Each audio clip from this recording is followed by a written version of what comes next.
Welcome to the Good, the Bad, and the Music podcast. I'm your host, T. Davis. Bree is off today, but I am very excited to be joined by Tyler Kohrs. Tyler, how are you? I'm doing great. Thank you so much for having me. I love this so much. Yeah, absolutely, man. It's great to have you here. So what I always like to do, and basically we always kind of get into your whole story, and we take it through the ups, downs, all the facets that come with being in the music industry. But I always like to let people start off with, in your own words, give me like the Cliff Notes summary of what it is that you do. Yeah, so I am a country music artist and songwriter here in Nashville, Tennessee. I've been here for 6 years now, actually, as of last week. And, just kind of something that I grew up knowing I just wanted to do it. And coming from a town of 2,000, I wasn't sure how that was going to happen, but by the ever-loving grace of God, I'm just so blessed to be able to be here in this city and be able to say what I dreamed about when I was like 2 years old is what I'm doing now in my 30s. So it's really great. I can't complain. Awesome. Yeah. Very cool. So let's get into your background, man. So you're from Trenton, Illinois, Correct. right? Yeah.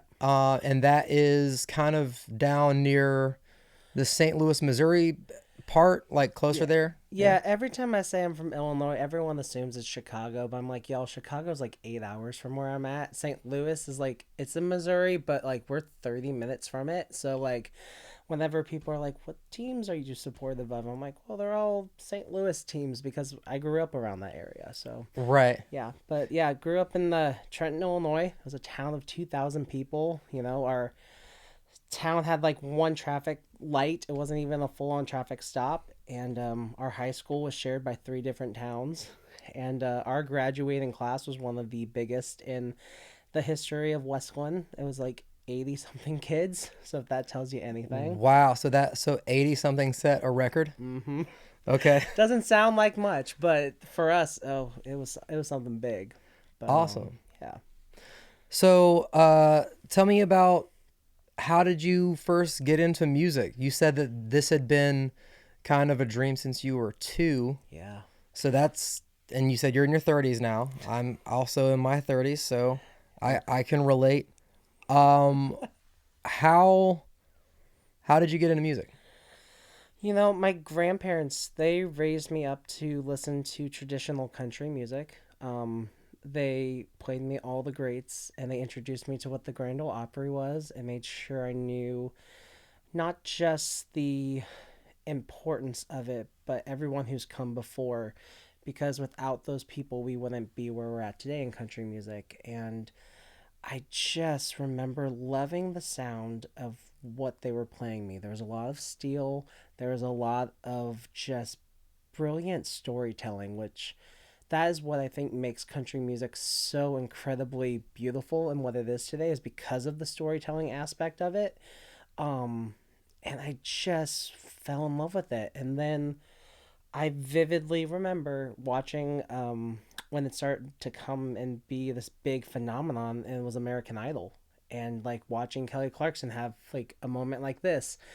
But then where the switch came from just loving music to being like, this is what I want to do for the rest of my life. It was season 4 of American Idol, so that was 2005 when Carrie Underwood was on, and Mm-hmm. she auditioned in St. Louis.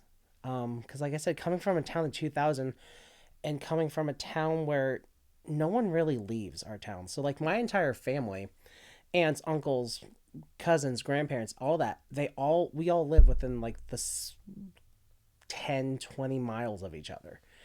And so again, it's like no one ever leaves and no one really does music. So I was like, oh, well, how is that going to work? But then watching Carrie go to St. Louis, audition, and turn into this massive success that she's become over the last 20, 21 years, it just like lit this fire in me that I was like, oh, it's possible. And it's something that I was going to go after no matter how. And so like when the time came around for like papers of like, what do you want to be when you grow up, or stuff like that. It would always be like, I want to be the next American Idol. I want to be the next Grand Ole Opry member. I want to be the next something to do with music. While everyone else was like, oh, I'm going to be a mechanic. I'm going to be a doctor or a nurse. And I was just like in this world where I was like, I see nothing else but wanting to be an artist. Nice. Yeah. So at what age did you kind of start taking it seriously? Were you like memorizing songs? Yes. You know, like what were your first chances to perform? Like what kind of situations were you in with that? Earliest would have been choir in school. And actually, the funny thing was, I fought it so bad because not many guys were in chorus. And it was one of those things where I was like, oh, if you're a guy in chorus, it's not cool. Don't do it.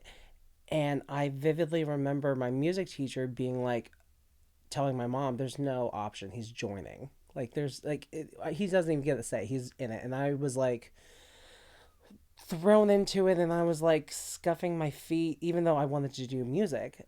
I just was like, this isn't cool. I'm going to get made fun of. And then ended up just kind of not caring once we dove into that because, again, being someone who just fell in love with the music and fell in love with performing, I just was like, okay, this is the first thing I really get in terms of that aspect. Because otherwise, I was just performing in my living room with a remote control as my mic.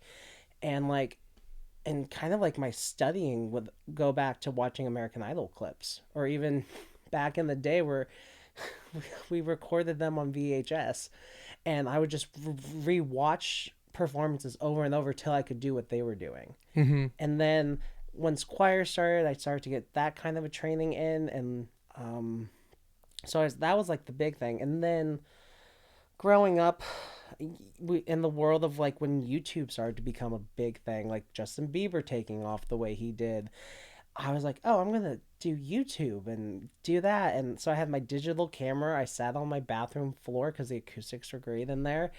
And I sang a cappella and started posting videos. And they aren't great by any mean. You'd watch them now and be like, how is this guy the guy who's sitting here now? Because it doesn't add up. Like, I vividly remember, because I know we're going to jump into it, but one of the television shows I did, they like showed us back like some old clips of, because they do their digging, and it was a video I posted of Price Tag by Jessie J, and I had moves and I had props, and like, so with World Dance I had a globe that I spun around, and it was awful, but, and it's so cringy, but it's like, it's those very humble beginnings, so where I was like, I didn't care what people thought or what people might say when it came to music. I was just like, it's a way to get something out there. Mm-hmm. And so that was that kind of a start. And then, So how old were sorry. you when you were doing your Yeah. first your first experience with like the chorus and stuff? Chorus was 5th grade. Okay, so like 10, 11. Yeah, 10 or 11. And then YouTube started when I was 15. And and then just from there, it kind of just was like the thing where I was known around not just my school but around town, being like, oh, that's the kid that sings. Mm-hmm. And we didn't really have many things to where I could perform in town or stuff like that, so I would perform at talent shows and things like that. And I had like it was so weird, like when I was in front of the camera I was fine, but then in front of people I had like the most terrific stage fright. Like, the first solo I got in chorus, it was called "The Dog Ate My Homework," and it was so not the, it's not gonna win any Grammys anytime soon, but it's those moments, or like when I was doing talent shows and I would stand there frozen and like I was a singing stick basically. Mm-hmm.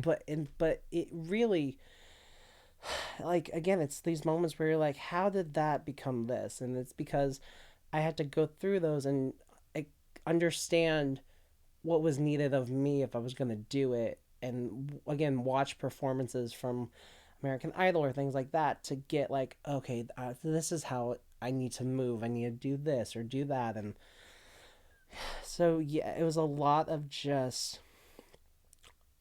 studying and understanding like, okay, if I want to do this, I gotta take it seriously. I have to get over fears, and I don't think that really ever goes away, even in my 30s, because I still get nervous. I'm not saying stick anymore, thank the good Lord, but I think the nerves are also something that's healthy because it means like it matters. So even Mm-hmm. back then, it mattered to me. So Right. yeah, So you said your mom is the one who like made you yeah, kind of do chorus? yeah. Because my music teacher at the time told her like there was no other choice. I had to be in it, and my mom, she because no one in my family sings. I mean, they sing. It's just not something that you would ever hear on the radio or request at something. But and they know it. So I think it's just one of those things where she was like, if someone sees something in him to do something well, he should probably go after it.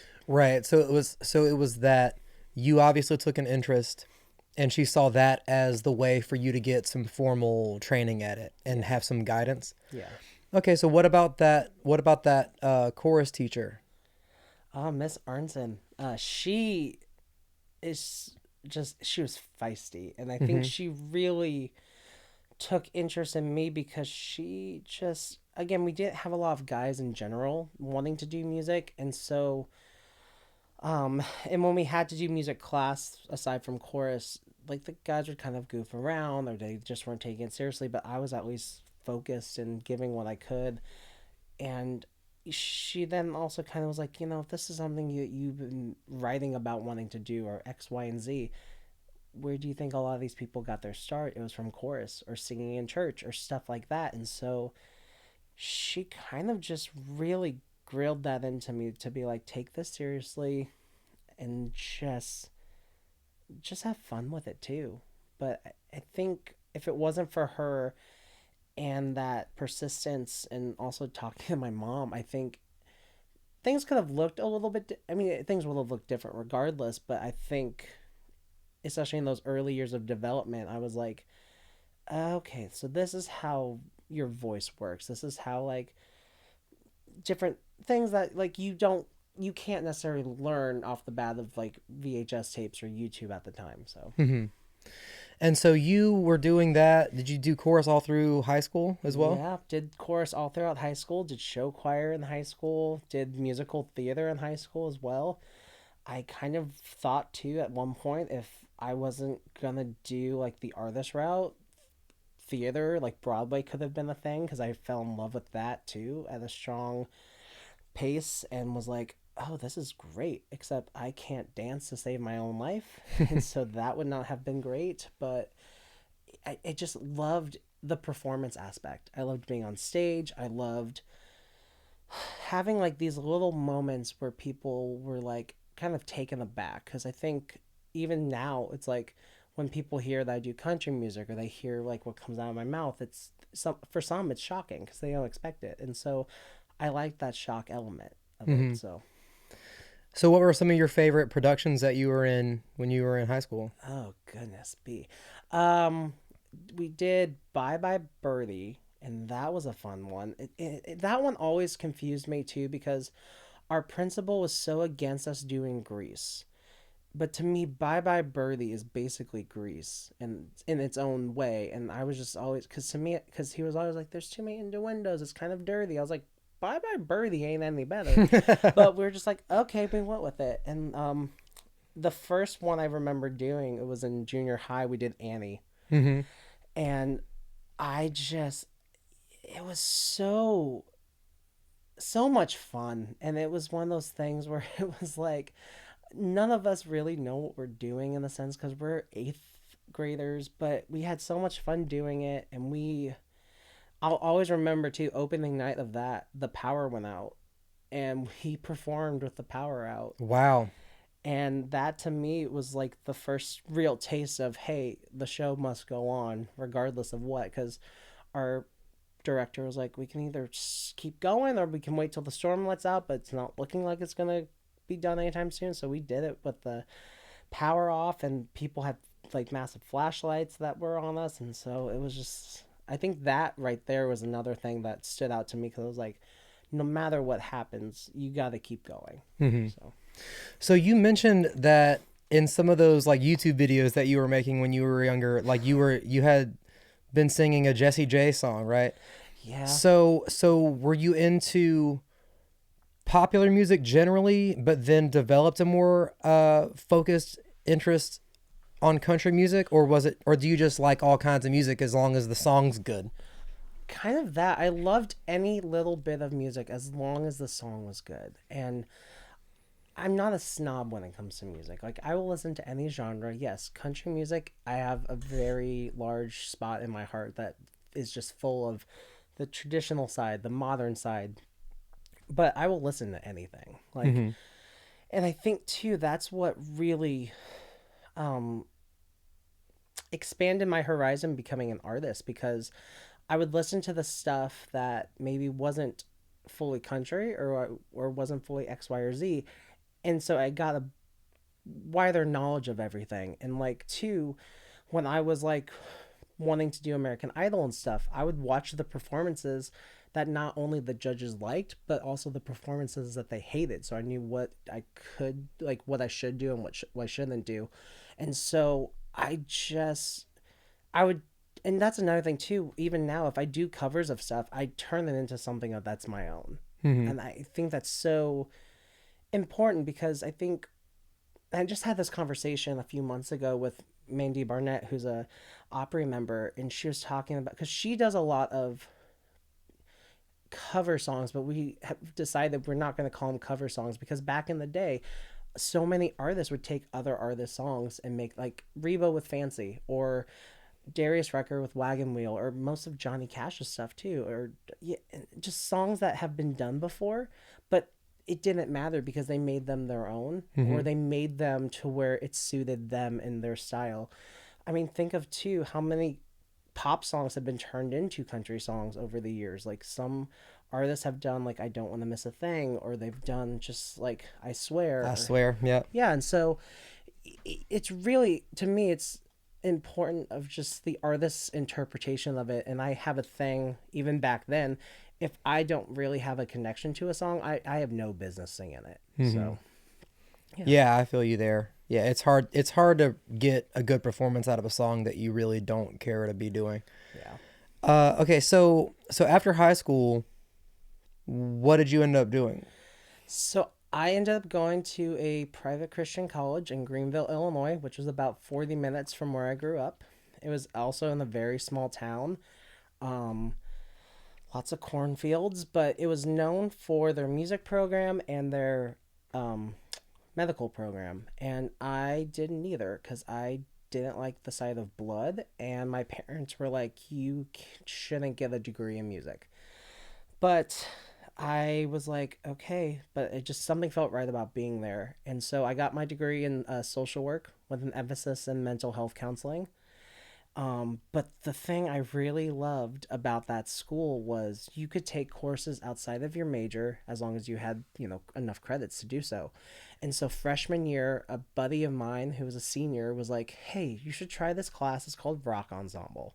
And they put you in the band for a year. You perform once a week. There's different themes. So I was like, it's like American Idol. I was like, this is phenomenal. I love this. And so I signed up, and it's so crazy to me because at the time it didn't really mean a whole lot, but looking back, I'm like, oh crud, I got mentored by like a legend, because George Casas, who was Gloria Estefan's band leader and bass guitarist up until he passed away a few years ago, was the guy that taught the class. And Nice. it's just so crazy to me because day one we were in class, and we're sitting in the circle, and we have to introduce ourselves, say what major we're in. And I say, mine's social work. And he's like, oh, I know we have a social work program in the music program here. I was like, oh no, it's not music social work, it's just social work. And he's like, stay after class, we gotta talk. And I said, okay. And I've never been in trouble a day in my life, so I was like, oh, that's giving me an unsettling feeling. But he pulled me aside and was like, it is in your best interest to drop this class. And I said, why? And he's like, this class is for serious musicians, and this is for those who are majoring in it, and X, Y, and Z. And I said, with all due respect, I want to stay. I love music. It's something I've always wanted to do, and it's not my major, but I just feel so connected. And he's like, if you stay in this class, I'm going to make it extra hard on you. And I said, it's so weird to me looking back because I'm not one to ever like smart a teacher or anything, but I said, challenge accepted. And looking back, it was so bold of me to do, but I was like, okay. And so that first week, it was something of that like decade or whatever. And so we did Use Somebody by Kings of Leon because since I was the freshman, my whole band mates were all seniors. So I kind of had to do what they wanted to do, and I was okay with that. But we did Use Somebody by Kings of Leon, and it went well. And then he said, Tyler, stay after class. We're going to dissect that performance. I said, okay. And mind you, there were 6 bands total, and I was the only one he said to stay. And so I was like, okay, cool, whatever. Um, and then he pulled me aside and he said, Tyler, it is now my mission to make you change your major to music. Oh, wow. And he's like, that was something that I have not seen in this class before. And hearing that from him, it meant so much because I'm like, here's a guy that really did not think I should belong in that world or that class, now telling me that is his mission to change my major so I can be in that fully. And so I never changed my major, but I stayed in that class and I worked really hard, and he took me under his wing and taught me everything from vocal performance to stage presence and how to really just lose yourself in the song and just really gear me up for what I've been doing over the last like basically 10 years of my life. And it's so crazy because then jump forward to my junior year, he emailed me. He's like, hey, do you have any extra credits this semester? He's like, I need some older people who've done the class just to come back, kind of show the upcoming freshmen what they're doing. And I said, I think I can swing it. So I made it work in my schedule, and he put me with a group. They're all freshmen or transfers, but they all liked country music. And I was like, oh, this is going to work really well. And so from there, we really took off and did some really cool songs that I don't know if I would have done by myself at the time, but because they were all country and loved what I loved, I was like, oh, this is going to work. And that's really kind of when I feel like a turning point happened for me just musically, from being like, oh, this is a hobby to like, oh no, this is like for seriously like what I want to do. So what are some of those songs that made you think that way? Yeah, so we did Heads Carolina, Tails California by Jody Messina, and that was one of the ones where even George Costas was like, I didn't know you had that in you on that one. Or just because I'm such a serious performer and I'm kind of like a ballad guy. And so anytime I can do something a little more fun and like upbeat, it's like, it just takes people to a different level of what I'm able to do. And I love that. So we did that. We did Chicken Fried by Zach Brown Band. We took, because I have an ear. It drives some people nuts, but every time I hear a song, I always hear another song that could go with that. So I'm really good at mashups.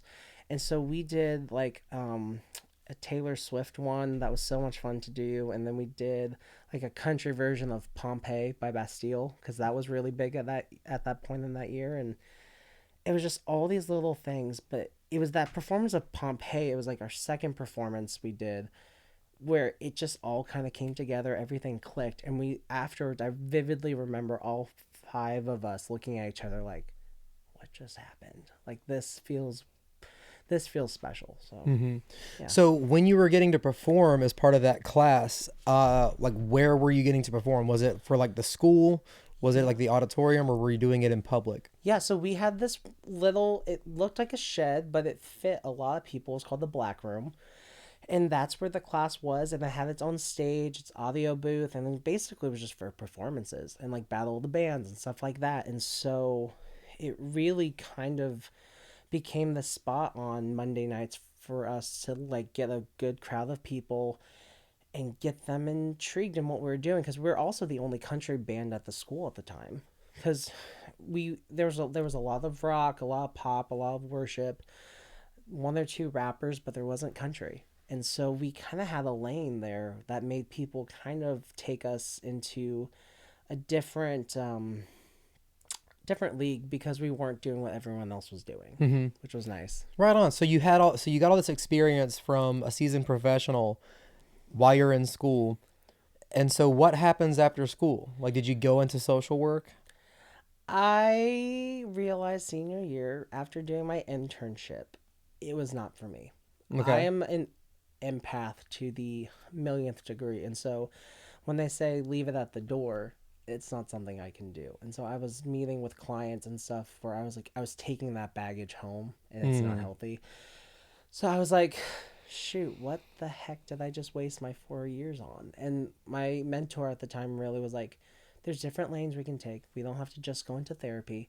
And so I thought I was going to teach for a little bit. And just life has its own plans. So I ended up right after college, I got a job as a PR for a chiropractic company.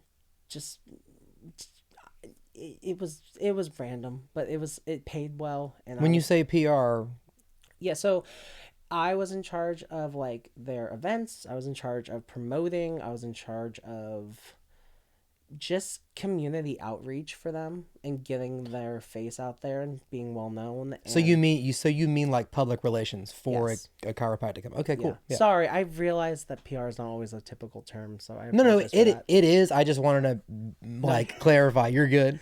um, So you took the job doing that. So like how was that? it was a job.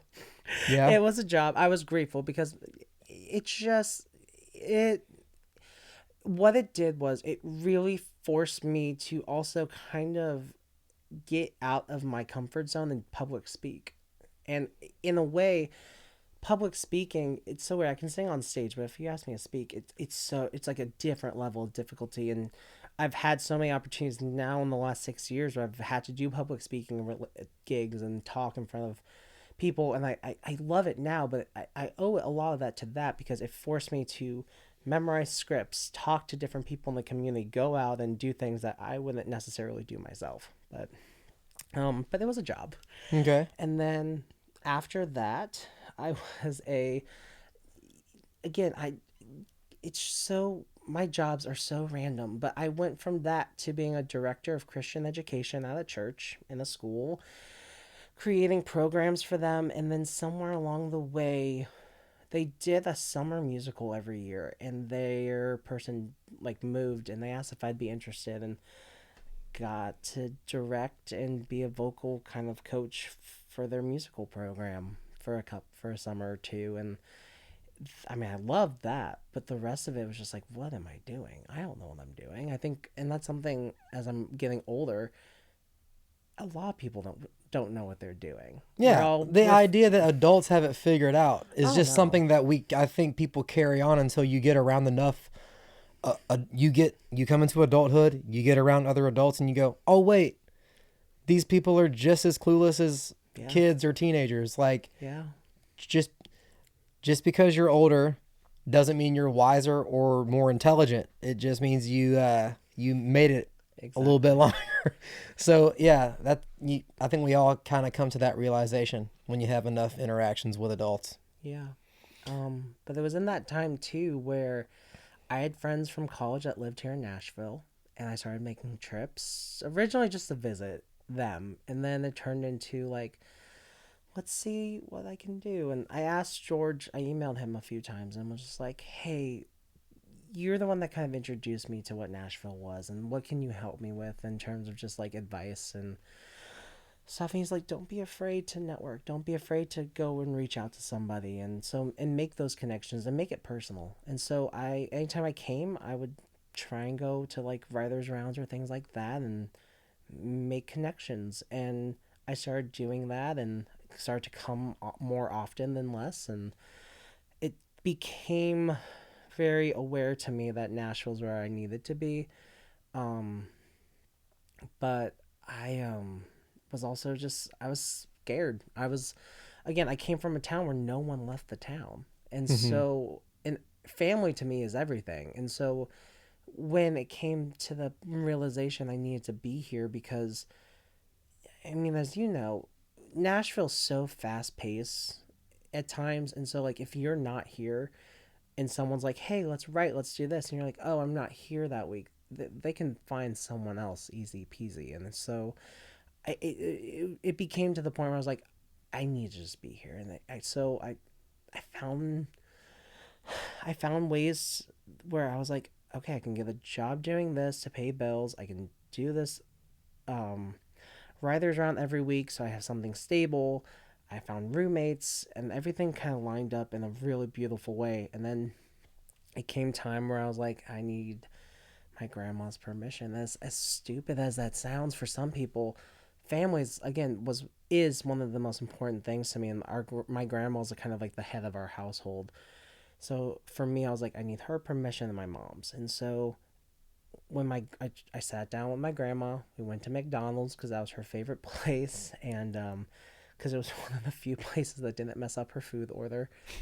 And I just was like, hey, Nashville has been where I've been making trips more and more often, and it's just kind of becoming to the point where it's kind of calling me, and where I think I need to take an opportunity to move. And she looked at me and she said, it's about damn time. And pardon my French, because she never cussed really, and Oh no, it's okay. and I don't cuss, but it was one. It's allowed on here. Oh, it was just one of those things where I'm like, one, I was shocked because I never heard her cuss, and two, I was like, dang, you're the one I was fearing the most in terms of this and having to convince.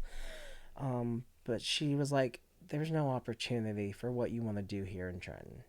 Well, that's a beautiful moment. That had to make you feel really good that she saw your path and wanted you to be out here. It really is, and I owe a lot of that to her. And even my grandpa, when I told him, he's like, well, if you're not going to play football, this is the next best thing. And I said, thanks, Grandpa.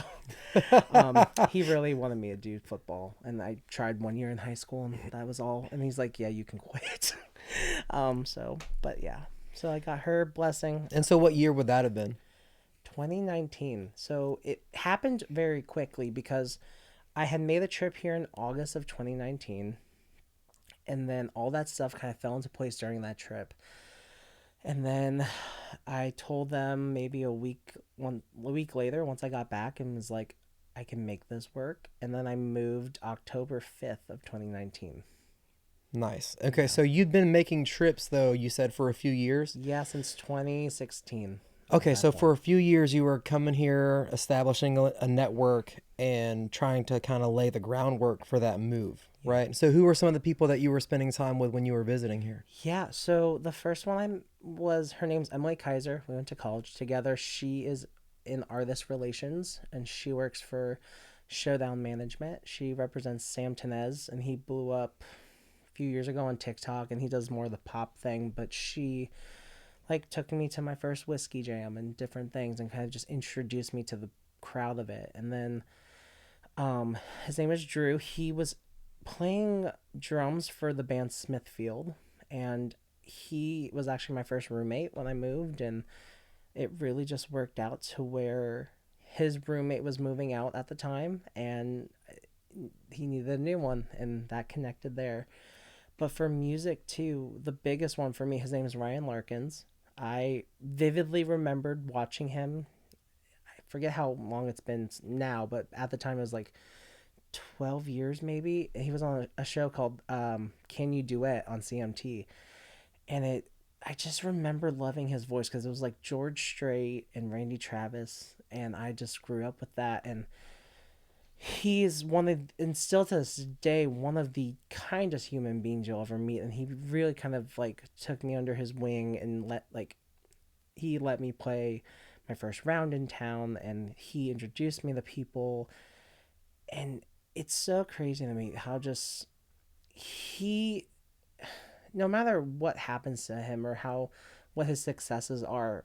And for those who don't know, Ryan Larkins, he wrote The Painter by Cody Johnson. Mm-hmm. And no matter where he is in level of success, he's still one of the most humblest people you'll ever meet. And so the fact he kind of took a chance on me and did... Dude, I'm so sorry, man. No, you're good. My cat is screaming in the background, and I don't know why.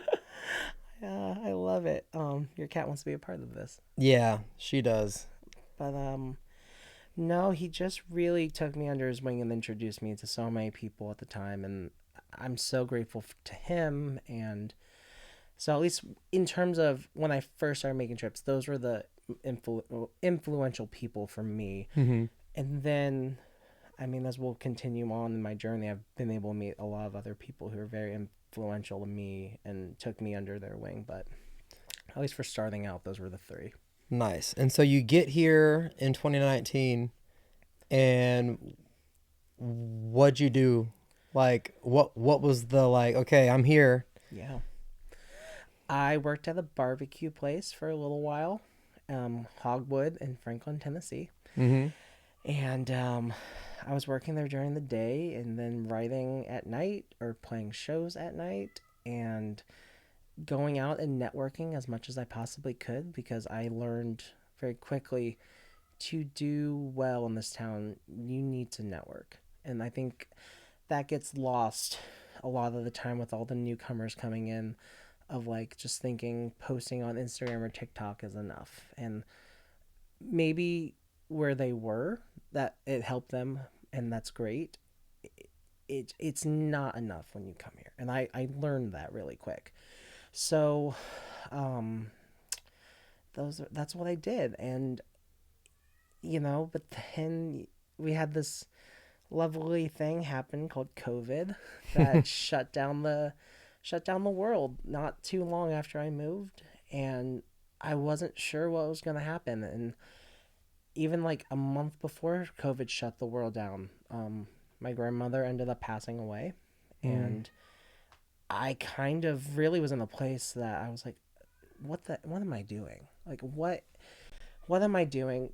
The person that meant the most is gone, and it really made me question. I was like, is this a sign that I shouldn't be here? And Mm. then I had no choice but to stay here because everything was shut down. Like we were in that it was the first like week or two of it where like they didn't even like want people to go out and drive. It was that serious. And so I was like, well, I guess I'm stuck here and figuring it out. And then out of the randomest blue, I get three emails. One was from America's Got Talent, one was from The Voice, and one was from a show called mm, Color Me Country or something like that. It was on Apple TV, and it was the show that Reese Witherspoon and Casey Musgraves did. Mm-hmm. And I was like, well, this is something. And considering we were at a time where everything was shut down, I was like, well, let's try it all out. And something that haven't said as much yet, but like I started auditioning for these shows right when I turned 16. Mm-hmm. And I hustled with that. Like there'd be seasons where I would audition 2 to 3 times a season. Mm-hmm. Because again, before I knew what Nashville was, that was the only way. I was like, oh, this is the only way I can make it in music. And so I remember getting ready for America's Got Talent and getting ready for my one with The Voice and then the other one. And I didn't hear back from The Voice. So I came to peace with that. And then it came to the point where it was between The Voice one and me and then the Apple TV one. And the Apple TV one, it wasn't a for sure thing that they were going to even get picked up. And so I was like, I want to do The Voice. And I wanted to prove them wrong. And I'll tie this in because when I accepted their invitation to come and kind of advance, we did a Zoom call because clearly we couldn't meet face to face. It was a 2-hour Zoom call because they were trying to get to know every little detail about us, and it came down to a question where they were like, "Hey, we've read that, you know, you've been told there's no lane for an Asian in country music and all this different things," and he's like, who's told you that? Was it labels? Was it TV shows? I said, it's been by a lot of different people. A few of them have been shows. A couple have been labels in town at the time. And they're like, can we just, because, these shows, they're doing their job by digging and getting the dirt. And they're like, what shows? And I said, do you want to know the truth? I said, it was The Voice last year. And they're like, wait, what? And I said, yeah, because so I did this competition in 2019 in February. And it was called The Voice Instagram Battles. And they picked 6 of the best people that they found. And we had to go against each other on an Instagram. And I won the slot to come here in Nashville. And then we had to perform live in front of everybody. And I won that, which still shocks me to this day because I was up against some really talented people. But I was here for 3 days during that. And like I was doing country music, and that's what I had been doing the whole time. And then they told me at the last stage, they were like, there's no lane for an Asian in country music. If you did more music like K-pop or something like that, yeah, you would have a lane. And That's said, a very heavy statement. pretty rough. Yeah. And in my mind, I was like, I've been with you for 3 days. You've been interviewing me for 3 days. I've been singing my butt off for 3 days, and I've been doing nothing but country. You could have cut me instead early on. Yeah. It would have been fine. But having that be the only reason, I was like, well, what can you do? So then. So you bring that up. Yeah. In your Zoom call. Yeah. And then the next go around. Yeah. And he paused it. And then he said, hey, just want to let you know, there's been kind of a clear of house in the casting. And so it's hopefully going to be a better experience and stuff like that. And so I was just like, okay, I did everything they asked. And this was in May of 2020. I didn't hear back until the night of August 14th of 2020, which was my birthday. And I get a random phone call from LA saying, hey, we're doing things differently. Instead of you coming out to LA to do like a pre-thing, you're going to fly out immediately to go do blind auditions. And I thought, this is fake. This is, on one, this was a dream of mine I've had. But I was like, you're going to tell me this is going to, phone call's going to happen on my birthday? No. And when I realized it was happening, I was like, oh, wow. So that happened in August of 2020. And then we flew out in September of 2020. And they were trying to still figure out how that was going to work because flights had just started opening. And so, yeah. And then we were there up until like late October, I want to say, for just blinds. And like that whole, it really didn't feel real because this is something I had watched in season 1. And I learned very quickly not a lot of people watch the show. And to the point where I knew so much that people from my season thought I was an undercover producer on like in the hotel trying to get people in trouble to send them home. And I found that out. And then like it was week 2 where I was like, guys, I promise I'm not a producer. I just watched the show. And they were like, oh, okay, cool. And so... But it's so crazy because I think a lot of people, when they're watching the blind auditions, just the first initial audition, all that happens in one day. When in reality, that happens over the course of like a month to a month and a half. Like when we're doing like the interviews or the walking stuff, like they don't see the fact that we're there like a month or 2 prior, and we're filming that on different days. They're getting our clothes dry cleaned every day to make it look right. We're getting our hair cut like every other couple days to make sure it looks the same on camera. And so it's just a whole other world that is so, that can only be explained as it's TV. It's a TV world and has no, there's no other way to describe it. And so that would have been season 20? Yep, we were season 20. And it worked out because season 19 was also the COVID season. And so we were all out there around the same time, if not all at the same time, because season 19 is being filmed, we're out there in preparation, and they're already casting for season 21 at that point too. So it's as you probably have known, because I know you know people from the shows, it's just a machine. It's a constant machine that they have to articulate very carefully. And I think they do a really good job at that, considering the fact that the voice does 2 seasons a year versus Idol or something that has 1 season. So So, talk to me about your experience on that season of The Voice. I loved it because I always thought too I was going to be intimidated because these shows feel like it's very cutthroat. It's very everyone's in it for themselves. I, I couldn't have been more wrong because everyone on my season, we got along extremely well. We all were championing each other. Like when people went home, we were weeping with them and like but we were also celebrating with the people who did do well and like we really became a family. And I think it's because too we were in a time where COVID was going on, so like we had no choice but to stay.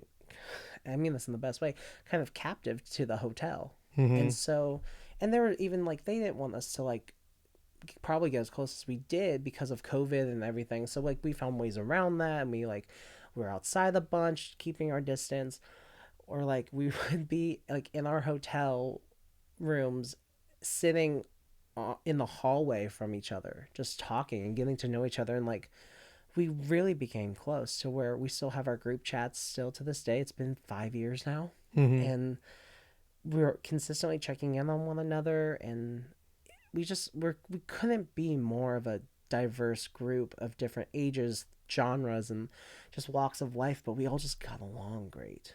And I think that's the biggest takeaway I got from it was getting this family from it, and not just from my season, but seasons prior. Because I feel like once you've done it, it's kind of like summer camp, to where no matter who you meet from a season, we all have this.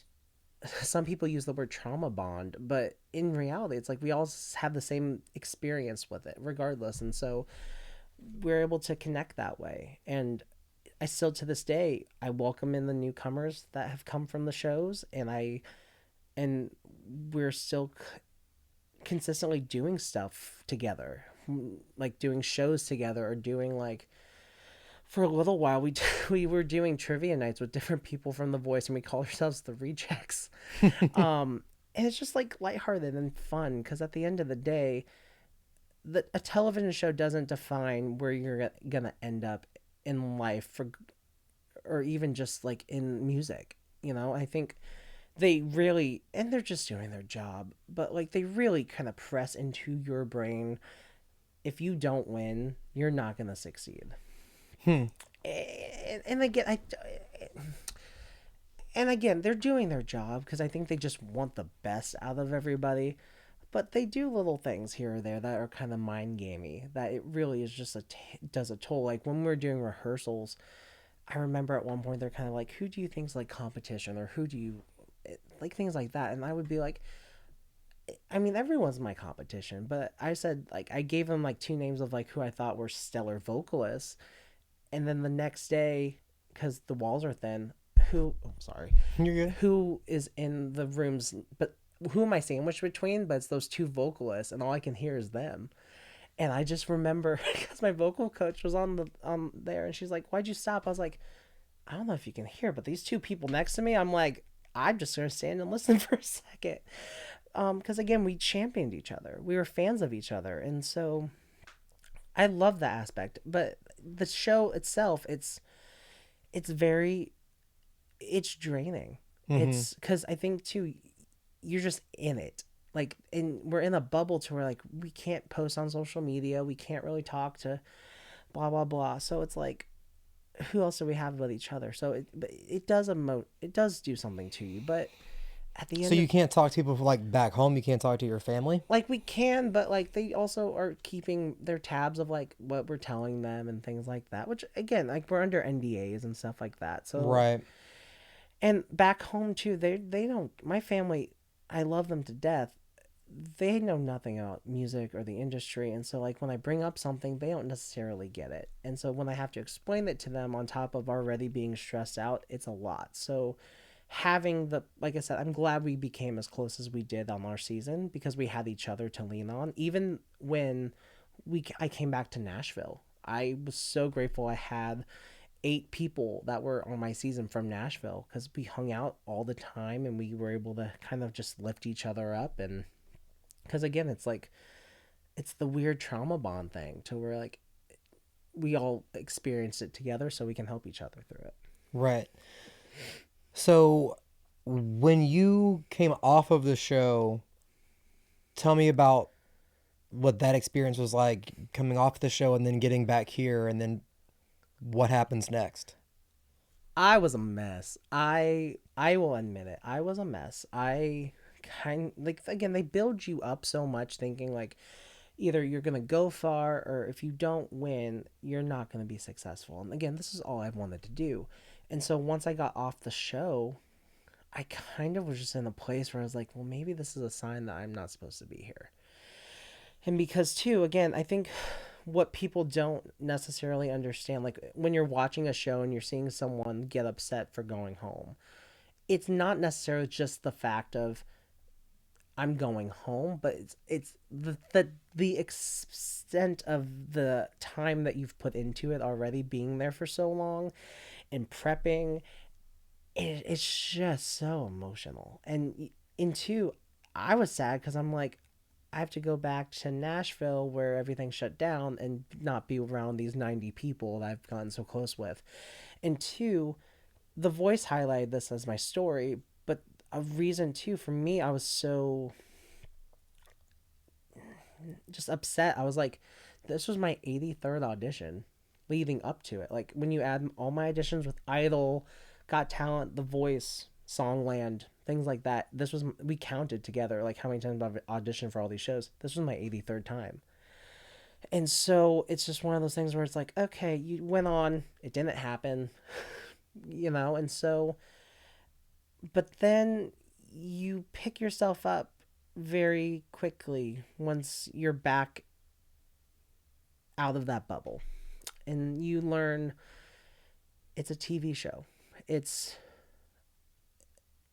not necessarily the end all be all to how well you're going to succeed in this business.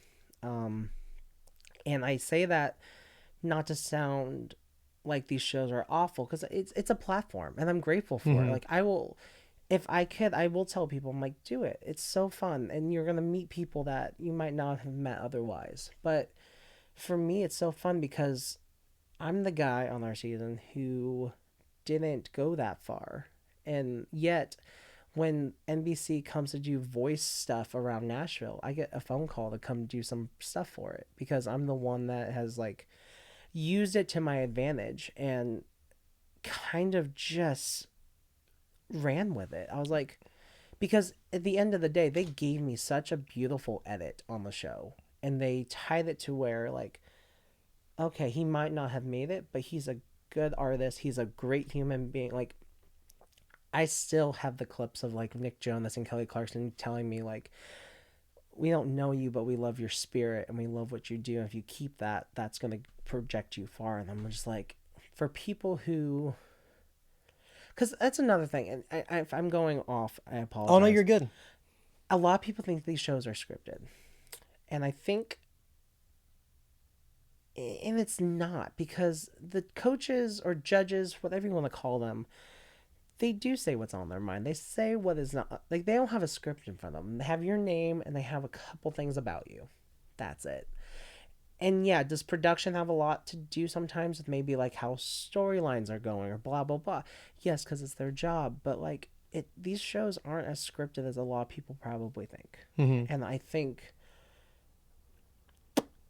because of that, I took what they said to heart because they weren't scripted to say X, Y, and Z. They don't know me enough to know that, but they saw something in that 10 minutes I was on stage with them. Mm-hmm. And that was a beautiful thing. So when I came back, it took me a little bit to kind of get off my feet and kind of just start working again. But once I got back, again, it was because I had 8 people here that experienced it and we got through it together. But then we just kind of kept doing what we were doing. I was playing writers rounds that were different because we're still in COVID. So we did a lot of outdoor writers rounds, or back when it was like the not plexiglass, but like it was like that sheet that was in front of the stage because that apparently could you couldn't get COVID that way. Sure. But yeah, but we just did it, and we took advantage of it too, because then we all did shows together, and it just felt authentic because we weren't competing against each other. We were just there, and we were doing what we love. And so the initial thing was shock, but eventually you get yourself out of that. And Yeah, I watched that clip in preparation for, because I'm responsible like that. But yeah, I mean, what did you think of their opinion of that performance? okay, so When yeah, we're years removed, hindsight, we're playing Monday morning quarterback looking back. yeah, What do you think about it now? I agree with them. For the most part, and what they don't, and this is again where they gave me such a lovely edit, because what they did not show was me tripping and almost falling. So, On the way to the stage, or like in the middle of my performance. ah, So they had me originally. The thing was to stand there, and when I heard the drum, I was supposed to take off and walk. The drum was so loud, it sounded like a gunshot almost. But I was like, oh, clearly that's the gun. So I kind of took off, and I tripped over my boot and almost fell. So, but they didn't show that. Did they cut to a judge or something during that? They just didn't put that part in completely. Because I think I stopped singing at one point. Oh, Because again, I almost fell. So I was like trying not to. and so you're thinking, Oh my God, I almost fell on TV. I have just messed this up really bad. Yeah. So And then you're trying to keep it together for what's left. yeah, and so there's the part where Kelly's talking. She's like, "You sounded shaky," and I wanted to, and I wanted to say it, but I also was like, "I'm not gonna make excuses. I'm not a person that makes excuses. I'm gonna own up to what I did." But I wanted to be like, "Yeah," because I almost fell. But so because when people are like, "Oh, why'd she say that? It's kind of out of place." No, it's not out of place because they got to hear the entire performance. Because where they edit it, you heard me do the chorus to the ending. Mm-hmm. I had a whole verse that led up to that, and that was during that verse is where I had my little, And they have their back to you, obviously. yeah, so they can't see that. So they don't know that that's what happened. No, and I think too, and Blake said it, and I agree with him. But I also want to be like, you've been on this show for 20 seasons now, because he's like, I think, man, I just want to hear you do a whole song because then it gets you in it. I'm like, I would love for us to do a whole song too instead of a condensed 90 seconds of something. So so they have you do like verse, chorus, and then like, And maybe like a little bit of an ending chorus if you're lucky. And so, yeah, and again, it's a TV show, but again, like he knows darn well we don't get a whole song. I would love for that to be the case. because what they were saying was that it sounded like you were pitchy because of Yeah. nerves, right? Oh, but yeah. now that I have that info, that like at the beginning of the performance, they Yeah. don't show that you almost Ate it. ate it on national television, and in your mind you're thinking, well, that's gonna be on the show. And I was like, and I'm known for tripping, and I was like, it's only fitting for me to have that. But I was like, I don't want that to be my introduction to America. So okay, so did that kind of, the fact that that was the circumstance, did that kind of, after you got away from it for a while, soften their opinions, right? Like, or soften your perception of their opinions? Because you knew, like, okay, well, that obviously wasn't me at my best. No. And it wasn't just because I was nervous. It was because there was an incident that compounded the nerves that were already there. Yeah. So yeah, I mean, like, it's just one of those, it is what it is. It happened. Yeah. And I'm like, That's all. You can't do anything about it. no, and it was unfortunate it happened on national TV in front of 4 very talented artists who I've looked up to a lot of my life. But it's also, it just adds a part of my story. And at the time, again, yeah, and there's stuff that they cut out where, because I'm like, again, I was up on that stage for maybe 10 minutes, and that was like a 4-minute segment that they showed. And again, they edited it beautifully, but there were some comments that left me a little jaded at it. But I'm to the point now where I'm like, and I don't know how I've been able to have these moments except by, again, the grace of God, but where I'm like, I've gotten to get reintroduced to Kelly Clarkson that couple like one other time, and like reintroduce myself. I was like, hey, I was on The Voice, and she's like, I remember you, and she's like, I don't think I said the nicest things. I was like, it's fine. And also in perspective too, where a lot of people, because I knew Kelly got roasted our season and the season before. That was when she was going through her divorce, and they were like literally. I remember the season before mine. Someone did someone you love by Louis Capaldi, and she had like an emotional breakdown after, to where they just stopped filming for that day. And or even because it's been 5 years, and I don't think it matters, because I think everyone knows during battles of our season, Kelly wasn't there. Kelsey Ballerini came in her place, but it's because she was going through a lot. And I think that's one thing a lot of people don't consider is the fact that these are just, yeah, they have a platform into where everyone knows them, but that doesn't give us the right or the access to their personal life. And to have someone that you have loved for that long and go through a divorce and it be so public and awful, because that was not a pretty divorce, Mm-hmm. and be public, it's like, no wonder she's upset the way she is, because you're consistently surrounded by by like everything coming at you. So I so once she said that, the jadedness, I mean, it faded at that point, but I was just like, it takes a lot for someone, I feel like, to apologize. And so Yeah. And I mean, they're human beings. They're they're people too. human beings, and let's be real, divorce is not easy, and so nothing in life is easy. But the fact that they have to deal with life like we do, but it's in front of a camera 24/7. I can't Mm-hmm. imagine that. Okay, so you come back, right? You've regrouped, Yeah. okay, and then you were also on I Can See Your Voice Yep. on Fox, okay. Yeah. Now I have not seen that show. Yeah. A lot of people haven't. I'd heard of it, Yeah. but I had not seen an episode of that show. My wife and I don't actually have cable here.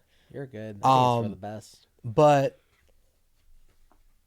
tell me about that show. So how about, I feel like if people are listening to this podcast, they kind of know the format of The Voice and how it works. It's a pretty well-known show. But like, can you explain to people who might not know the concept of I Can See Your Voice, like how that works? So I always explain it, and people laugh, but I stand by it. It's kind of like The Masked Singer, but for nobodies. In terms of, we're not big celebrities. Now, they've had people who have a platform already on it, but it's a game show consistently, and it's like there's 5 celebrity guests as on their panel, and there's a game show contestant trying to win money, and the way they win money is by guessing which are the singers and who's not. And it used to be there's 3 good singers and 3 bad singers, and I was on season 3, so that by then they were like, oh, we gotta switch it up. So it could be anywhere from like having 5 great singers and 1 terrible singer, or like X, Y, and Z, and they have to figure it out through different rounds. So the first round is a lip sync battle, to where if you're a bad singer, you had to go learn a song that someone was already that someone other than you was singing that was a good singer. But now for me, I went in the studio, recorded what I was going to sing as my lip sync, so I had to lip sync over my own voice. Okay, so they take the not so good singer. Yeah. Someone else records a version of this song, and they lip sync to that person. Yeah.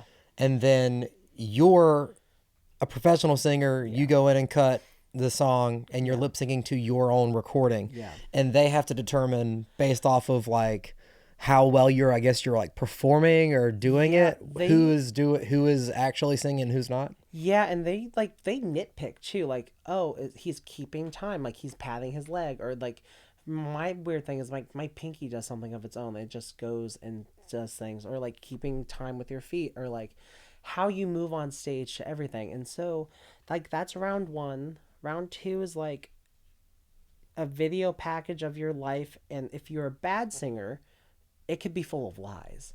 But if you're a good singer, it all has to be truths. Okay. And then the next round is like the interrogation round, if you made it that far, and they get contestant who's like trying to win money can ask you anything they want, but you have to basically do it straight faced. And then if you're the last one standing, you get to sing with a musical guest. And it doesn't mean you're the best singer or a good singer or a bad singer. It could be whoever. But it's that anticipation leading up to once the celebrity is done singing their part and you get to sing, is if you're the good singer and they bet their money on it, they can win up to, oh geez, I want to say $1 million. Okay. But if they're wrong, they could lose all that money. So if you watch some episodes, there's some where the person that's at the end, they're a terrible singer, or like where I was very grateful, I gotta be at the end and be told I was a good singer. So Mm-hmm. And so how does that work with like the singers that end up being left? If the yeah, person accurately identifies one of the bad singers, did they no longer? yeah. So the lip sync challenge in the beginning, that's they pick two people go head to head, and whoever they decide to keep, they think is a good singer, and whoever they eliminate first is the bad singer. And then once you get eliminated, you get to prove and sing live. And so you could be a bad singer or a good singer, and that's how Okay. they figure out. So our person eliminated for the first three challenge, like lip sync challenges, she eliminated all the good singers except for me. So that was, yeah. But to be fair, in my battle, they paired me up against another person that could sing. So Oh, okay. yeah, because So it's kind of random like that. It yeah, could be okay. because the contestant can pick who they want to battle each other. Oh, okay. Yeah, Right on. yeah. So what was that experience like? How was that different from your experience being on set with the voice and everything? So I didn't necessarily think that that was ever going to happen, because I got on that show because I had just got cut from American Idol. Okay. So I was doing the auditioning process for American Idol. It was the last year I was eligible because their age cutoff is 28, and I had done all the things, and I was at the last executive round before you go in front of the judges, and then the guy was like, "Hey, you're great, but we want a younger winner this year," and I was like, "Okay, but I don't have to win. Yeah. Just let me be on the show." Um, but it was for the best, and literally not even an hour after that, my casting director called me. He's like, "Dude, I'm so sorry that happened. I was wanting you to go through, and that didn't happen." But he's like, "I'm casting for this other show. You don't have to do a thing. I already have all your videos. I can just submit it." And I was like, "You know what? Go for it. I don't have to do anything. Just go for it." And so, literally, not even 2 days go by, and I get a phone call from him saying, "Hey, they want you for the show." But they didn't tell me what it was yet. And then they said it. I was like, I was familiar with it, because you see clips online and blah blah blah. But I was just like, okay, let's go do it. And so they do it to where they send you out twice. We filmed in Peachtree City, Georgia, which is right outside of Atlanta. And the first time we're out there, we're there for a week, and that's where we kind of get our role, because like it's a TV show, so they got to build it up. So like they learn all of our past jobs, and they make us whatever one they want us to be. So like for our episode, there was a belly dancer, a mechanic, a lawyer, and then I was a preschool teacher because I was the director of education at one point. Mm-hmm. And I just remember that week we had to do wardrobe, and then we got to record our lip sync song, and we got to record our song, if like not record it, but like practice our elimination song if we got cut, and then also learn the duet song if we made it to the end. But at that point too, we didn't know who was the celebrity guest, and so that whole week was just fun because we were out there just kind of just like singing and having fun. But I loved this experience. I there I hold the voice and everything I've done in this show to different levels, because this was one, it really wasn't a competition between us singers. It was just fun. And the thing I loved was the people behind the scenes, and like our vocal coaches and stuff were so encouraging, and they just wanted to bring out the best and like us to have our moments whenever we could. And I love that because they weren't like, oh, if you don't do well, this is gonna ruin you.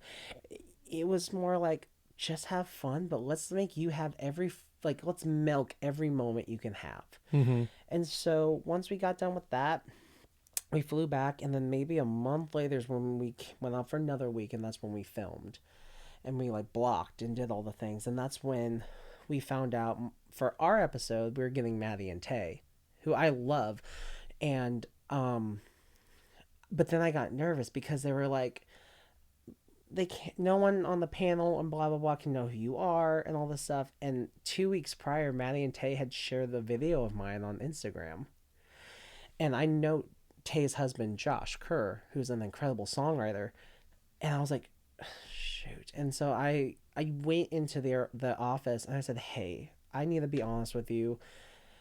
There's a possibility they might know who I am, and that could be a problem. And because what they also don't show is, in case that happens, because they've had that happen in the past, they have two other alternative people to come in and fill your spot that's prepared. And I was like, so I was prepared to just get cut, and they were like, well, when they come the next day, we'll show them a picture, blah blah blah, we'll see. And I remember the meeting that they were having with Maddie and Tay when they pulled them in, because I was in the conference room waiting, just anxiously waiting for them to be like, either, hey, you're going home, or you're participating.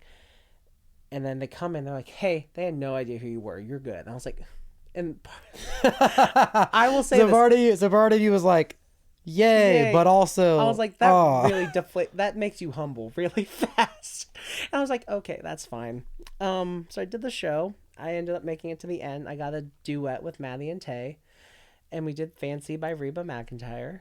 But then what was really special was the head of the casting company that was there. He was there for all of our rehearsals. Loved him. His name's Logan Clark. He was like, guys, we're going to do something we haven't done. This guy has been so great to everyone on staff and the team. Would you guys like to hear him sing his elimination song? And so they reset the stage. I got to go do it. I did Rainbow by Casey Musgraves. And I got to have a really cool moment on set. And it was one of those things I just felt validated. And when it aired, Ken Jeong, who was the host, he posted on his, and it kind of blew up to where the songwriters of the song had seen it, and I gotten to meet them now. So Shane McAnally and Natalie Hemby, who I've loved for many years, the fact that they now know who I am and we've gotten to talk about that, it's so crazy, just the power of music. But this is where the Maddie and Tay thing came in. So I was at the Opry earlier this year, and that was the first time I had gotten to see them since the show. And we're catching up and talking, and Maddie looked at me and she's like, hey, so I don't know if you know this, but you almost weren't supposed to do the show.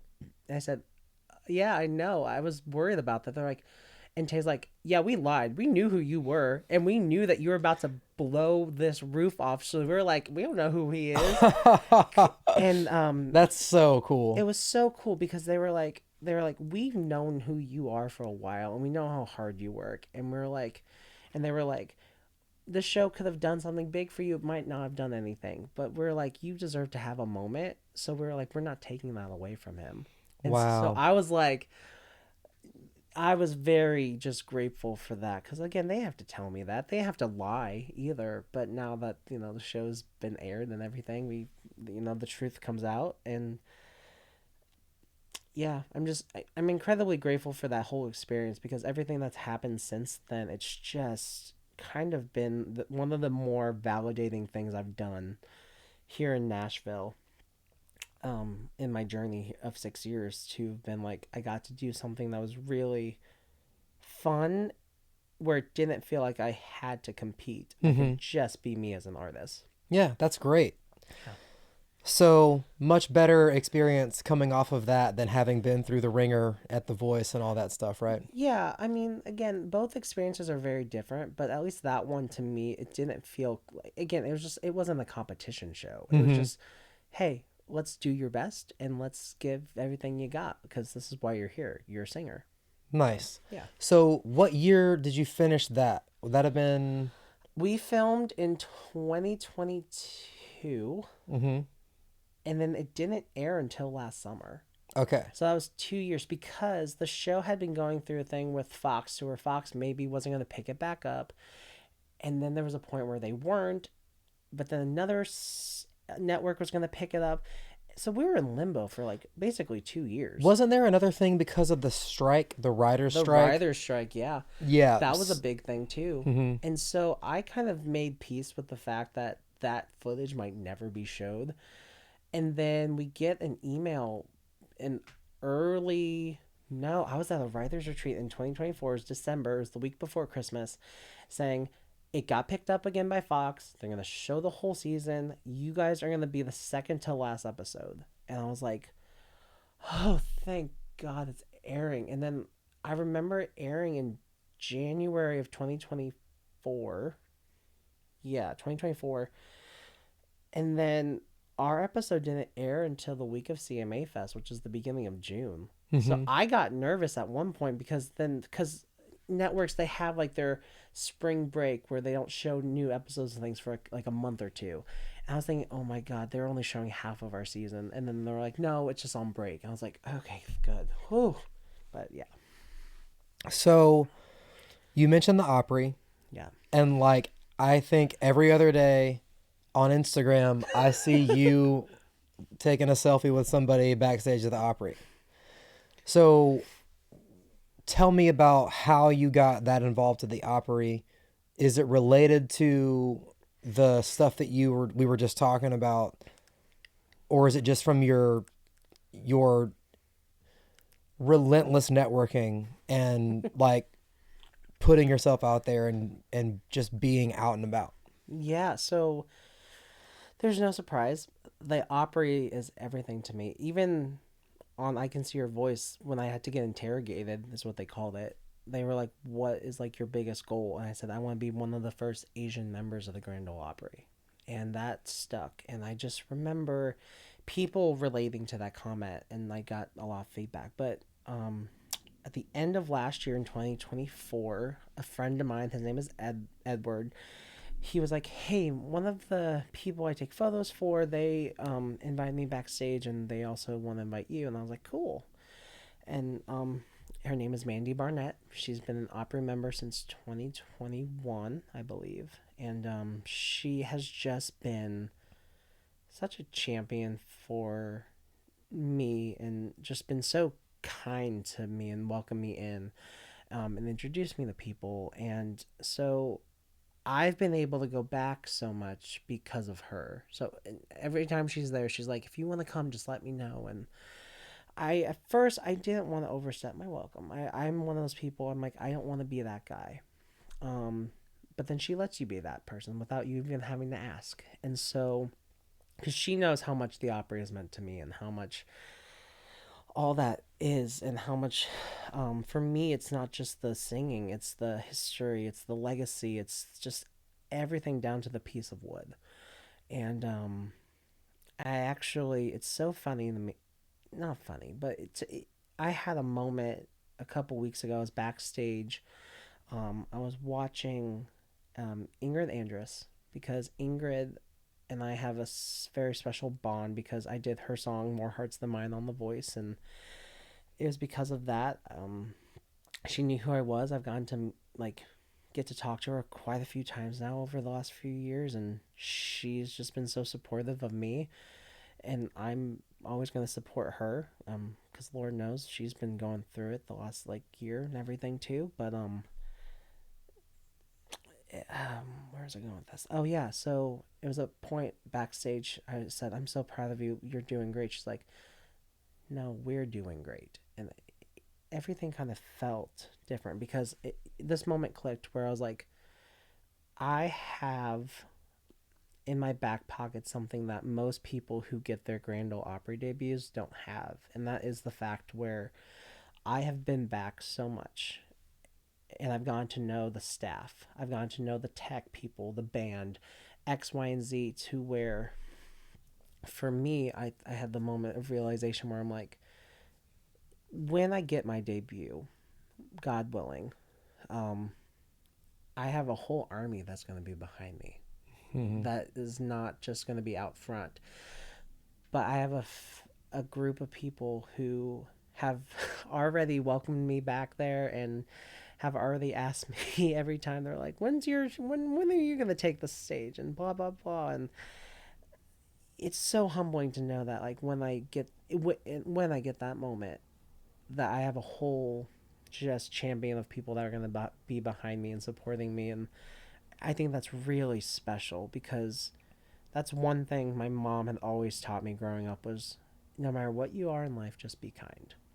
Mm-hmm. And you never know where that could take you. And so for me, it's important, no matter where I go, to shake everyone's hand, get to know their names, even if I have nothing to do with that night.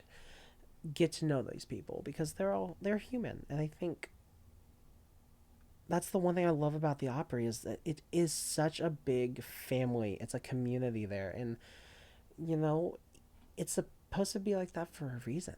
And it's just truly something so special. So the fact that I've been able to be back as much as I have, and them not get tired of me, or getting to have really special moments with artists that I grew up being inspired by, and having them either again, humbly knowing who I am already because of things, or them getting to know me in those moments, it's so crazy.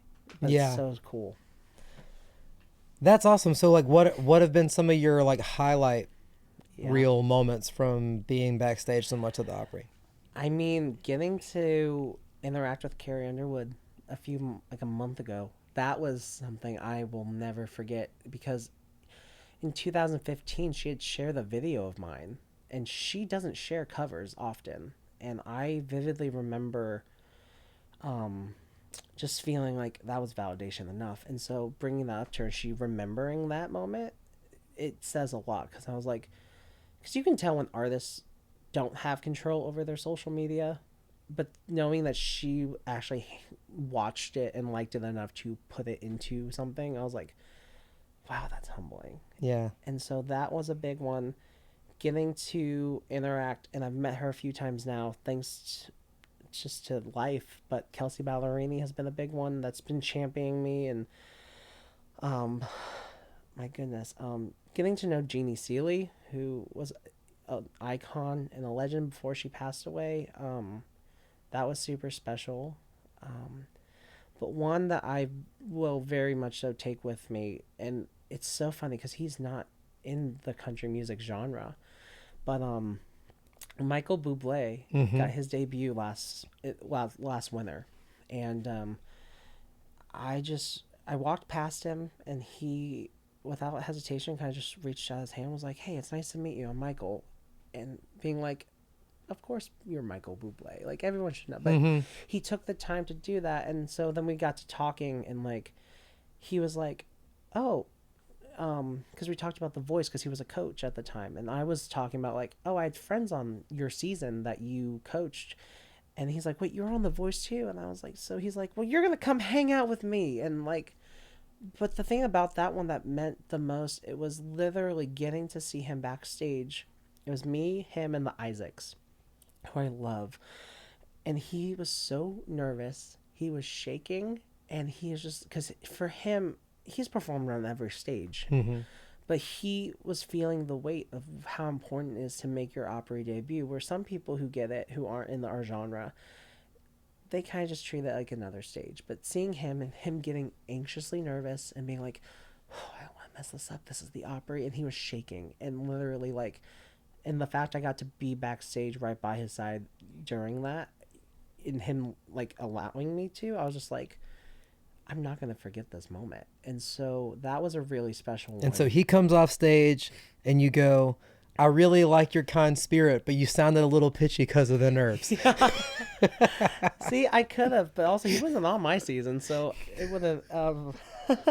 Not, but he did so good, and I loved I love the people who that the Opry has invited this year, who are not part of a part of country music, but who treat it as well respected and honorable as what it is if you get that invitation. Yeah, didn't Sabrina Carpenter do it? She just did it this past week, Yeah, and that has gone.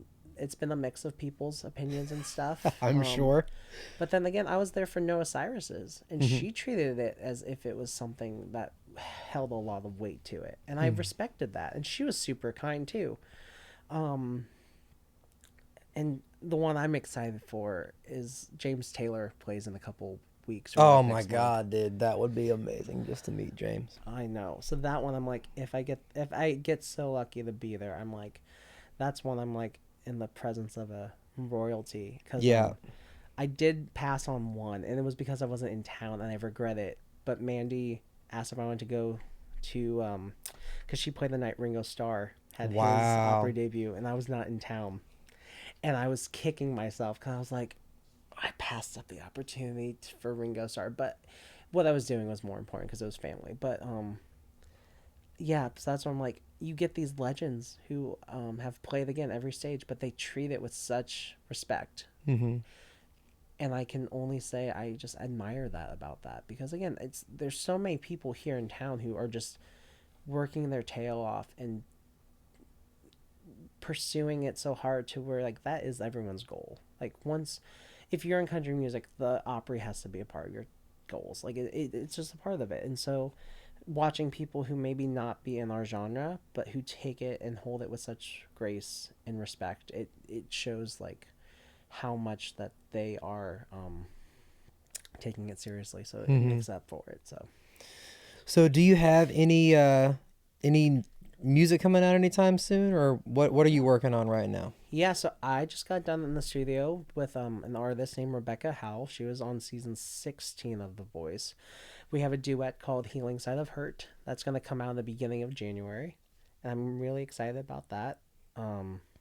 Originally, it was just a song she had written, and I connected with it. I was like, hey, I have to do a showcase, and was wondering if I could debut it for you. And people responded to it really quickly, and I just was so grateful for that. And then she came to me, she's like, what if we make it a duet? And I was like, it's only fair because you wrote it, but also because I love her voice. It's so powerful. And I was just like, if I can just be a small part of this song, I will take it. So that comes out at the beginning of next year. I've been writing a bunch because I have a showcase. I'm not sure when this will air, but I have a showcase on November 15th at Analog in Nashville, and it's a really important one that I'm really excited about. And anytime I'm able to play the Analog, it's really special because it's one of my favorite venues in town. So we're doing that, and then got word that there's some stuff coming up at the Franklin Theater that I might be able to be a part of. So I'm excited about that because last summer we did a sold out show at the Franklin Theater, and it was one of my favorite shows I've ever done. So doing that, and then just kind of the rest of this year is just kind of gearing up for what's to come, hopefully in 2026. And so we're in October now. So just getting the last bit of shows out of the way, and kind of just continuing to build up my repertoire of just getting songs that I'm proud of, and I think that are going towards the direction that I've been working so hard at kind of consistently going at. So yeah. Awesome. Well, that's great. Okay, so I do have a rapid fire round, just a few questions, okay? Yeah. Your dream collaboration, living or dead? Carrie Underwood for living, and dead would have been Keith Whitley, Yeah. because Don't Close Your Eyes is one of my favorite songs of all time. Right on. Yeah. What is your earliest specific memory of music? So like not just like doing this activity a bunch, but like the first thing you can remember, like a moment in time. Driving in the car with my mom, listening to Hillsong and Shania Twain. And those were the two cassette tapes we had. But it really kind of got me in the thought of like, oh, I like what's coming out of the dashboard, and I really am so curious of how that happens. Mm-hmm. So, yeah. Nice. Yeah. Okay, so if given all your experience so far, if you could go back at any point in time and give your younger self, like when you were just starting, a piece of advice, what would that piece of advice be? Oh man, I love this question. Take things with a grain of salt. Um, because again, I had auditioned 83 times, so that's 82 no's, and actually 83 no's still. And I consistently get told no for things, and that's okay. But I used to, at the time, used to let that get me down so much where I'd stop singing for like a month or two. And it's one of those things where I'm like, it's not in your timing, it's in God's, but you can't take what everyone is telling you to heart, because you're going to lose little bits of you in every time. Like if I was being told 20 different things by 20 people and I tried to somehow make that all happen, it's like a math equation that will never make sense. And so taking what they say, understanding that it's an opinion, not a fact, and consistently just trying to get better in my own way. And something else too that I tell newcomers who come to town: stop worrying what the other person next to you is doing. I think that it's so easy for us to do the comparison game, and it's so hard and sometimes heartbreaking when we're watching what other people are doing, even if they just had moved and they're already getting deals or something. And I've learned over the years, it doesn't matter. Like what they're doing does not make me any less of a good singer or less of a good songwriter or a performer. It just means that they have had an opportunity that was meant for them and not meant for me. And so showing up, being excited for them when they're getting those flowers thrown at them, but also knowing that focusing on what I'm doing is going to benefit me way more than comparing myself to like you or someone else in this business, to where I'm like, I don't need to do that. I can love what I'm doing and be so excited for people like you, who is, which, if I may, I think you're such a brilliant songwriter, because I've listened to your stuff on Instagram and just seen clips of you. I'm just like, it's so exciting to see people around me now. Just they're having their moments, they're winning in different ways, whether it's big or small, and just being in those moments and being happy for it. Because at the same time, you would want that to be the same case for you, you know? Mm-hmm. So this would be what I would tell my younger self for sure. Well, that's beautiful, man, and I sincerely appreciate that. Yeah. Like that's very kind of you. It's this business is very there are like the highs are can be really high and the lows can be really low, and it can feel very defeating in the low moments. But I think I just in my limited interaction with you and the way that I've seen you passionately support other people, if everybody in this business acted more like you and came with that attitude to their interactions with people, I feel like it would be a much more pleasant thing to be involved with. So Well, I really appreciate you coming on today, and I appreciate what you're doing, man. I think it's really, really great. Um, will you, in your own words, tell the folks what the best way to keep in touch with you would be? Yeah. My Instagram handle is Tyler Kohrs Music. That's Tyler, and then Kohrs is Kohrs Music. I like to tell people this because I know some people, like we were saying earlier, don't have control of their socials. I have control of mine, and I make sure to make it known where I will answer a DM. I will answer comments back. Sometimes it might take a minute, but I will always respond back to people. And I think that's the one beautiful thing too that I love about this, is interacting with the people, because they're the consumers of it all. And so treating them with respect and treating them with kindness is it's important. So Instagram's a big one. I have Facebook and TikTok and all that stuff too. They're not my favorite, but we do them because we love this business. But Instagram is probably the best way to get a hold of me. And then if it's for like a business thing, I can always send over like my business email. But yeah. Awesome. And so you're going to be at the Opry tonight, right? Yep, I'm going, not playing, but I will be backstage and just supporting the artists. And yeah, again, I don't know how my life has been the way it is, but every time I'm able to be back there, I don't take it for granted. Because again, that's something that 2-year-old me first heard of, and I was like, getting to be there, it's everything. That's really awesome, man. Well, I hope you have a good time. Thank you. If you who do you know who's playing tonight? No idea, except for Mandy Barnett. Okay, right on. I usually sometimes like to be surprised, and I don't look at the lineup, but then there's sometimes where I'm like, oh wait, the War and Treaties tonight, which I really love. Oh yeah. Because a lot of people also don't know the fact that the female singer in War and Treaty, she was in Sister Act 2. You know, she's the one that does His Eyes on the Sparrow, and I'm like, there's no freaking way that's her. And then you hear and you're like, yep, that's her. Dude, their vocals are unreal. Like, hurt your feelings, unreal.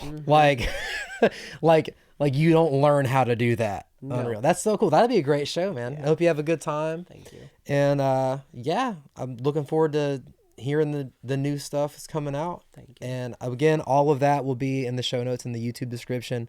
Tyler, thank you so much. I really appreciate you coming out. Yeah, thank you. This has been The Good, the Bad, and the Music. Again, I'm T. Davis, and today I've been honored to be joined by Tyler Kohrs. All right, y'all. Subscribe, share, make sure you follow Tyler and everything he's got going on. And yeah, we'll catch you next time.